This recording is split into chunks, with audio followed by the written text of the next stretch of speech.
ଯେତିକି ମୋତେ ଲାଗେ, ଯେତିକି ମୁଁ ବୁଝିଛି ଆଜି ଯାକେ, କି ଗୋଟେ ପୁରୁଷ ସେତେବେଳେ ସକ୍ସେସ୍ ହୁଏ ଯେତେବେଳେ ସେ ପୁରୁଷ ଇନକମ୍ କରେ।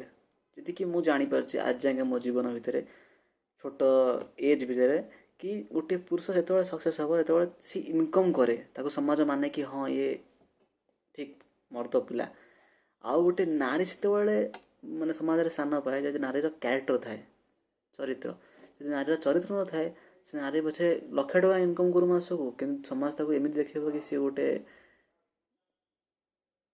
କହିବାକୁ ଚାହୁଁନି କିନ୍ତୁ ସମାଜ ତାକୁ ସେମିତି ସେ ଆଖିରେ ଦେଖିବେ କି ଆର କିଛି ନାହିଁ, ଇଏ ପଇସା ଇନକମ୍ କଲେ କ'ଣ ହେବ।